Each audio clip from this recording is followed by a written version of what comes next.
Ito ang Bombo Radio Philippines. Fully digitalized.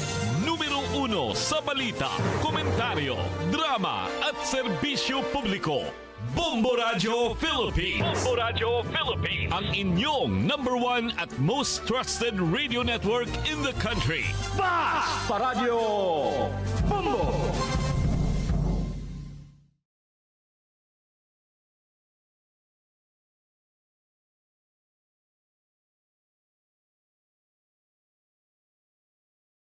₱10 nga dugang plitihan sa jeep, hulga nga musaka. Sa balitang lokal, pito ka mga kaso sa gun ban na natala sa kapulisan sa rehiyon. Itong balitang National SIM Registration Law, dili epektibo matod pa kana sa DILG Chief. Sa balitang international, sa 66 patay sa pagkasunog sa ski resort sa Turkey. Sa tama balitang espesyal, table tennis duo sa Sweden, mitala ang world record sa dihang nagdula og 13 ka oras. Sa balitang negosyo, mga karneng gi-import sa nasod Misaka kanamatod pa sa Bureau of Animal Industry. Itong sports sa balita, Miami Heat gitambakan sa Blazers og ubay-ubay nga score. Sa showbiz balita, Justin Bieber gipanghimakak nga adunay problema sila sa asawa human sa IG unfollow drama. 34 minutos na kalabay sa alas 4 ang takda sa hapon mga kigsoon mga kabombo. Mayong hapon sa inyong tanan. Welcome sa itong Bombo News on Views Afternoon Edition. Adlaw karong Miyerkules pitsa 22 ning bulan sa Enero tuig 2025. Nanukadgikan sa News Information Center sa Bombo Radio Davao. Kini ang mga tigbalita. Kini si Bombo Donamy Alviola. Kinausap si Bombo Limalduero karon pagsubay na sa to ang detalye sa to ang top story. Gipahibalo sa Land Transportation Franchising and Regulatory Board kon LTFRB nga gitun-an na nila ang petisyon nga patasan ang maximum nga plitihan sa jeepney gikan sa 13 pesos ngadto na sa 15 pesos. Matod pa sa LTFRB, giila nila ang hagit nga giatubang sa mga driver kunog gining lakip daw sa mga operator gumikan sa taas nga presyo sa gasolina o gastuhanan matag adlaw. Misaad usab ang naisutang ahensya nga ilahang pagtun-an pag-ayo ang mga petisyon susama sa presyo sa gasolina, inflation og epektibo sa ekonomiya labi na sa mga pasahero. Bisan pa man nasabtan ang panginahanglanon sa mga transport operator gikan na yun sa LTFRB ang pagbalanse niini sa posibleng epekto sa taas nga plitihan sa mga sumasakay. Ang petisyon ang gipasaka sa nagkadayang transport groups isip tubag sa kalisod gumikan sa kasamtangang kahimtang sa ekonomiya. Sa kasamtangan ang minimum nga plitihan sa jeepney mao ang 13 pesos. Aduna kita 45 minutos na kalamay sa alas 4 ang takna sa hapon mga kabombo. Detalye sa itong balitang lokal, misaka na sa unom ka mga individual ang nadakpan samtang 7 ka mga kaso sa Commission on Elections gun ban. Ang natala sa tibok nga Davao Region hangtod karong adlaw. Kini subay sa impormasyon gikan sa Police Regional Office 11 ang maong kaso mao nahisgutan nga napahimutang gikan sa nagkadayang police station sa lakip na ang Malalag Municipal Police Station, San Pedro Police Station, Santa Ana Police Station 1, Tagum City Police Station, San Isidro Municipal Police Station, Compostela Municipal Police Station o Talomo Police Station 3. O sa ka individual sa Compostela ang nakalikay usab sa pagdakop man sa pagatubang sa kapulisan sa usa ka tawo gikan sa kini nga tawag nini concerned citizen, then dali siya nakasibat sa pagresponde sa mga otoridad. Padayon gapon ang pagpahigayon sa pagpatuman sa Comelec gun ban sa tibuok rehiyon aron nga masiguro ang kalinaw o kahapsay sa malabot nga national o local midterm elections. Sige pa yung mangnuan usab ang publiko nga magpabilin nga magmatyon o magtahod sa mga regulasyon aron nga malikayan ang mga kalihukan nga makahatag og kasamok sa eleksyon. Gipahibalo nga ang Committee on Information Technology nagplano nga magpasa og ordinansa alang sa implementasyon sa D-Citizen ID sa pagtinguha nga mapadali ang pag-access sa mga benepisyo o serbisyo nga gihanyag sa local government unit sa Davao City. Gikanayon sa Committee on Information Technology ko na CIT nga ang D-Citizen ID makatabang dili lamang sa mga residente sa Davao City apan lakip usab sa mga dili residente nga nagtrabaho o nagaduaw sa syudad. Ang Citizen ID mahimo nga magamit isip centralized server o one-stop shop information system nga magpaligon sa mga transaksyon impormasyon tali sa LGU ug sa katawhan. Tumong niini ang pagpahapsay sa proseso sama sa pagkuha sa mga dokumento, benepisyo ug uban pang serbisyo nga nagkinahanglan og impormasyon gikan sa lokal nga gobyerno. Positibo ang mga Dabawenyo bahin sa mga sugyot ilabi na sa posibleng tabang niini sa lumulupyo sa dakbayan alang sa pagproseso sa mga transaksyon ug uban pa.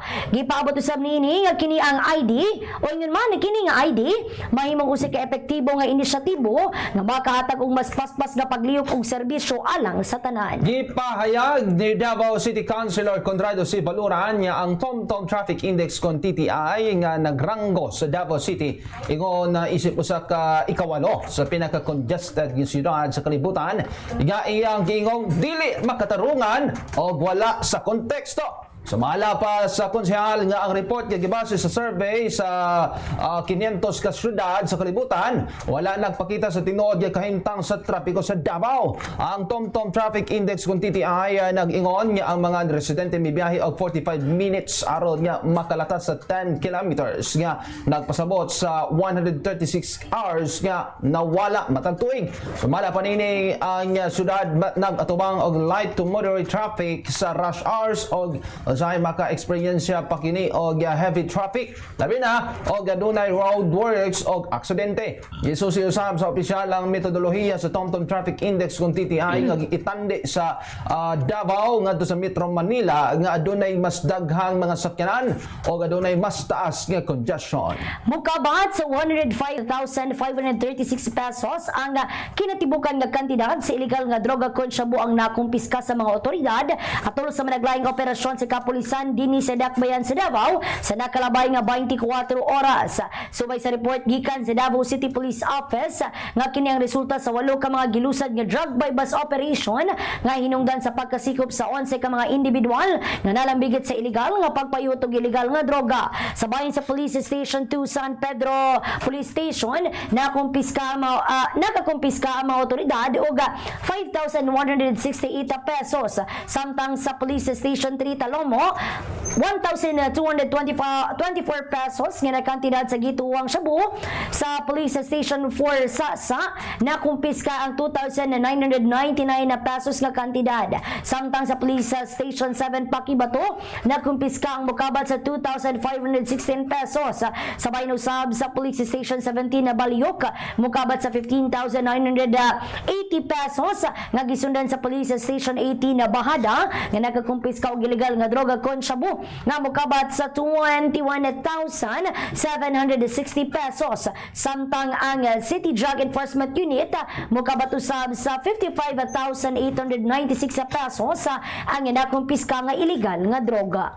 51 minutos ni kalabay sa alas 4 ang takna sa hapon mga kabombo. Ano yan ang mga detalye usab sa ito nga balitang nasyonal nagtuo si Department of Interior and Local Government kung DILG Secretary Hunvic Rimulya nga dili epektibo ang SIM Card Registration Act gumikan kay ang POGO operations nga gilambigit sa mga illegal nga kalihukan og nagpadayon gihapon hangtod karon. Gipahayag kini ni Rimulya gumikan kay adunay 60% sa tawag sa 911 ang prank. Dugang panini ang problema sa pagpasilot sa mga nagpaloy sa prank calls ang mamahimong ilambigit sa SIM Card Registration Act og karong niadtong Oktubre 2024 sa diha nga gipirmahan ni Pangulong Ferdinand Marcos Jr. ang nasgutang nga balaod tumong sa SIM Registration Act o Republic Act 1193-4 mapugnan ang paggamit sa mga SIM card sa krimen nakip na sa text o online scams. Obo sa balaod gimanduan ang mga public telecommunications entities nga magsubitar sa National Telecommunications Commission kun NTC o verified list sa ilahang authorized dealers and agents sa tibok nga nasod. Gikinahanglan nilang isubitar ang listahan matag ikatulog bahin sa tuig. Naaresto sa mga otoridad ang usa ka Malaysian nga gikatuohang leader sa sindikato nga nagpagkatag og peke nga cell towers nga gigamit sa mga taxi scam sa nasud. Gipahayag ni Alexander Ramos, Executive Director sa sa Cybercrime Investigation and Coordinating Center kun CICC nga ang suspect nagiila nga si Tiang Chuanawi, leader kuno sa sindikato nga nagabaligya og mga international mobile subscriber identity kun IMSI catchers. Dugang gipayag sa naisgutan nga dili mosugot ang gobyerno ilabi na ang katawang Pilipino nga pagadulaan kini sa mga langyaw nga scammer. Ang IMSI catchers na cell towers o stingrays mao ang mga device nga i-imitate sa cell towers aron mag-intercept og komunikasyon sa mobile phone. Ginagamit ang naisgutang mga rogue device sa text scam sa pinagi sa pag-engganyo sa mga cellphone nga mi konekta sa ilang nga nagtugod sa mga scammer nga makakuha ang ingon man nga makuha ang IMSI numbers sa mga target. Nabalaka sa Surigao del Norte Representative Robert Ace Barbers nga matud pa sa kakuyaw nga giatubang sa Pilipinas kung ana sa pagkontrol sa China ang National Grid Corporation of the Philippines kun NGCP. Ang nag-inusarang transmission company sa nasod nagpagawa sa nahisgutang pamahayag si Barbers human sa pagkadiskubre nga gihuptan kini sa mga Chinese ang hataas sa posisyon sa NGCP. Dugang pa sa magbabalaod nga bisan ang working group sa NGCP ang gipamunuan usab sa mga Chinese national nga sila Yuan Minjun o si Chen Changwei. Gikanang lang hatagan o pagtagad sa NGCP ang klarong pagdumala nini o lakip to sa ang operational transparency. Dili kumbinsido ang pipila ka senador nga bag-aproba ang Kongreso ug National Budget nga dunay nahibilin nga blangkong items. Gipahayag ni Senador Sherwin Gatchalian kung adunay mabiling nga blank items sa 2025 National Budget, dili kini ang magbalance.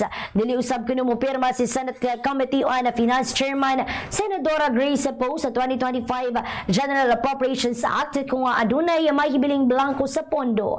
Kini ang naimong tubag ni Gatchalian sa pasangil ni kanhi Pangulong Rodrigo Duterte nga adunay pipila ka items sa 2025 National Budget nga blanco ang dili kuno madawat.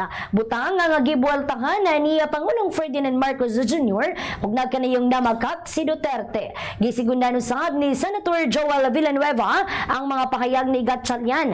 Matod pa ni iniisip miyembro kuno sa Bicameral Committee ang gipirmahan ni mao ang full Bicameral Conference Committee report. Hagit sa senador ang tanan ang gawasing moadto sa Supreme Court ug questionon ang constitutionality sa budget. Apan nagikumpirma ni Villanueva nga wala kini nakitang blanco sa 2025 national budget. Kung ugaling tinuod nga adunay blank item sa pondo, posibleng kini ang lump sum. Gipahayag usab ni Senator JV Ejercito nga wala kini gipirmahan sa gipakatag kuno nga blanco sa BICAM report. Una nga gipahayag ni Senator Risa Ontiveros nga posible nga nabiktima si Duterte sa fake news. Maihap na kuno ang mga adlaw ni kaning Bureau of Corrections kun Bucor Director General Gerald Bantag gumikan kay hapit na sumala pa kining maaresto matod pa ni Interior and Local Government Secretary Hunvic Remulla. Dugang gipahayag sa opisyal padayon nga nagtago-tago sumala pa si Bantag sa mga otoridad apan nasayod na ang DILG kung asa nagtago si Bantag og makita gyapon kini sa mas dali nga panahon. Si Bantag ang giakusang mastermind sa pagpatay sa broadcast journalist niya si Percy Lapid kaniadtong 2022 og siya usab ang gitudlong nagpapatay sa binilanggo nga si June Villamor. Mitambong pa si Bantag sa preliminary investigations sa Department of Justice DOJ kaniadtong Disyembre 2022 diin gipangayo niini nga mag-inhibit si DOJ Secretary Jesus Crispin Remulla gumikan sa impartiality. Ikanayon usab sa campus ni Bantag nga ang Office of the Ombudsman o dili ang DOJ adunay jurisdiksyon sa iyahang kaso isip usa ka hataas nga opisyal sa gobyerno. Nagsugod kini sa pagtago human nga nag-issue og arrest warrant batok sa maong nahisgutan. Oras sa Bombo Radio, 56 minutos ni Klabay sa 4 ang takna sa hapon mga kaigsunan. Detalye nitong balitang international. Ikabot kaya kamukabat sa 76 ang patay samtang 51 ang nasamdan sa naitabong nga sunog sa usa ka ski resort sa northwestern Turkey. Gipahayag usab ni Interior Minister Ali Yerlikaya nga naisubo sila sa nahitabong nga sunog sa Kartalkaya Resort sa Bolu Province. kadaghanan sa mga biktima ang pulos nagbakasyon lamang kung diin namatay ang uban human nga miambak sa bintana. Naglisod mga bombero nga kontrolo na maong kalayo gimikan kay gihimo sa mabaga nga bato ang 12 kanda ng hotel. Ginasayuran sa ang maong naisutang resort matag holiday o bakasyon sa mga tinunan gikan sa Enero hangtod sa unang semana sa bulan sa Pebrero. Mukabat usab sa 30 ka mga fire trucks o 28 ka mga ambulansya ang responde lakip na ang 267 ka mga emergency personnel aron nga makontrola ang maong sunog. Padayon usab nga gipakasairan sa mga otoridad ang nahimo nga tinubdan sa maong kalayo. Nasiyangan ang World Health Organization sa pagpariyag sa Estados Unidos nga mobiya na kini sa naisgutang organization. Ang World Health Organization ang adunay importanteng papel sa pagprotekta sa panglawas ug seguridad sa mga tawo sa tibuok kalibutan. Lakip na ang mga US nationals pinagi sa pagpangitan sa ugat sa sakit, pagpakusog sa mga sistema sa panglawas, pagdiskubre, paglikay, lakip na ang pagtubag sa mga health emergencies. Ang Estados Unidos ang nailakip sa founding members sa World Health Organization kani adtong 1948 ug nahimong kabahin sa pagdumala sa trabaho sa World Health Organization sukad kani adto kauban ang 193 ka mga nasod nga miyembro. Sulod sa mosobra sa 7 ka dekada ang World Health Organization ug ang Estados Unidos ang nagluwas sa dili maihapang kinabuhi ug giprotektahan ang mga Amerikano ug tanang tawo gikan sa mga hulga sa panglawas. Naglaom ang World Health Organization nga tun-an ayo sa Estados Unidos ang ilang desisyon ug naglawom sila nga makiglambigit sa usa ka konstruktibong dialogo aron nga magpabilin ang pagtinabagay tali sa US ug World Health Organization aron matabangan ang minilyon na katawo sa kalibutan. Adunay lakang nga gihimo karon ng House Republicans isip suporta sa immigration ban nga gipatuman ni US President Donald Trump. Gipahayag ni Representative Brian Babin mopasa sila o gibalaod non aron nga mas mapalig-on pa ang executive order ni Trump nga adunay kalabutan sa imigrasyon. Nitong nga milabay nga semana gipasaka ni Representative Brandon Gills ang usa ka balaod non nga Remain in Mexico policy nga gikinahanglan ang mga asylum seekers ang maghulat sa Mexico sa pagdungog sa ilahang kaso sa US immigration. Kainong duman gipatuman ni Trump ang executive order nga nagpahugot sa mga illegal immigrants o ang mga naisgutan ang ilahang palayason sa ilahang kaugalingon nga nasod. Oras na ito ang Sibiana na doon na nakita alas 5 in punto na antak na sa hapon mga kabombo o karon pagsubay na sa mga detalye sa ito ang balitang espesyal na angko nila ni Emil Olson ang spin duo ang bagong world record sa titulong longest table tennis rally nga milungtad og 13 ka oras kon 13 hours and 37 minutes and 6 seconds. Nahitabo ang ilahang record attempts sa Slice Malmo nga usa ka ping-pong bar sa Malmo, Sweden. Gumikan sa 4 ka bulang na training, nahimo nila ang pagpasapasa sa ping-pong ball nga walay pahulay. Samtang gisuportahan sila sa ilahang mga higala ug pamilya. Nahimo nga hagit ang focus ug multitasking susama sa pagkaon samtang nagpadayon sa pagdula. Kalipay ang gibati sa tanan sa diha nga nalagpasan ang kaning record nga gibugna sa duha ka players sa United Kingdom. Sa balitang negosyo, parayon ang pagsaka sa volume sa mga meat products ang gina-import sa Pilipinas gikan sa ubang kanasuran. Matod pa sa Bureau of Animal Industry, kunabay nga kanetong milabay nga tuig, mukabat sa 1.33 billion nga kilo sa karne ang nag-import sa nasud ug nalabuan niini ang tuig 2023 nga adunay 1.2 billion nga kilo. Usa sa nakitang hinungdan sabay mao ang pag-igo sa African swine fever sa nasud ug ang dili pagtaas sa taripa sa mga imported nga karne. Naguna ang nasod Brazil sa ginakuhaan sa Pilipinas ug mga karne ug gisundan kini sa Estados Unidos ug ikatulo ang Spain. Bili sa piso batok sa lang yung salapi. US dollar 58 pesos and 49 centavos. Hong Kong dollar 7 pesos and 50 centavos. Singaporean dollar 43 pesos and 23 centavos. Saudi Arabia rial 15 pesos and 57 centavos. Samtang sa tuwang euro 60 pesos and 95 centavos. 2 minutos na kalabay sa alas 5 antak na sa hapon karon pagsubay na sa sa itong mga sports balita. Wala nakapalag ang Miami Heat sa Portland Trail Blazer bisan pa man sa fourth quarter scoring run sa team. Di pangunahan ni Portland small guard Anthony Simons ang Blazer ug mikamada sa 24 ka puntos samtang 22 points og 15 rebounds usab ang gimugna sa sentro nga si DeAndre Ayton. Samtang lima pa ka mga player sa Portland nagmugna usab og tag double digit points. Sa unang tulo ka quarter sa team gihuptan sa Portland ang 20-point lead pinagi sa 97-77. Apan dili pagyapon na nahimong insakto ang scoring run sa Miami aron nga wagtangon ng 20-point third quarter lead sa Portland og natapos ang dula sa score nga 116-107 pabor sa Portland. Nalimitahan lamang sa 13 ka puntos si Miami star Jimmy Butler samtang 20 points usab og 16 rebounds ang gidungag sa sentro nga si Kelly Ware. Nahatag na usab sa 20 nahulog usab sa 21-21 nga puntos ang Heat human sa kung nagipildihan o gihuptan usab sa Blazer ang 15-28 win-loss record. Sa showbiz sa balita, gibutyag sa Canadian na singer nga si Justin Bieber nga nahack ang Instagram nini. Ginaisgutan nga gi-unfollow nini ang asawa nga si Hailey sa IG. Sukad nakita sa mga fans sa duha ang pag-unfollow sa singer sa asawa, nagduda ang naisgutan nga nagkabulag na ang duha. Katapos ang nakita ang mga naisgutan nga nagkauban, kaniadto nakalabay nga si Mana kauban sila si Kendall ug Kylie Jenner sa usa ka Isis Ski Resort. Samtang sa social media sa singer, gipahayag niini nga nabiktima kini sa cyber hacking ug nabawi niini ang account. Human nga nabawi ang account, nag-follow dayon kini sa iyang asawa.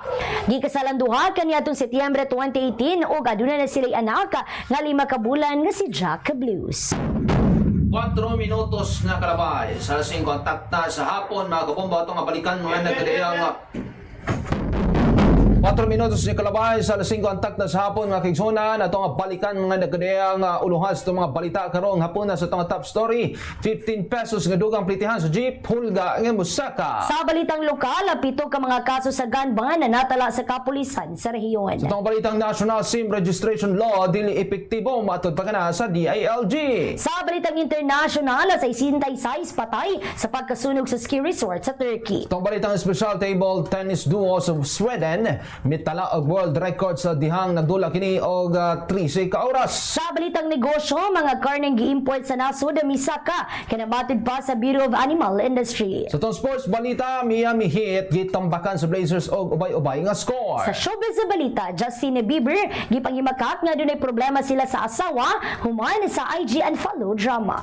5 minutos na kalabay sa lasing kontak na sa hapon mga kabombo. Daghang salamat mao kana ang naglangkob sa itong Bombo News and Views afternoon edition. Adlaw karong Miyerkules pizza 22 timbulan sa Enero tuig 2025 nano kagikan sa News Information Center sa Bombo Radio Davao kini ang inyong mga tigbalita. Kini si Bombo Doname Alviola. Kini usab si Bombo Limuel Duero alang sa the #1 most trusted radio network in the country, Bombo Radio Philippines, Basta Radio. Bombo!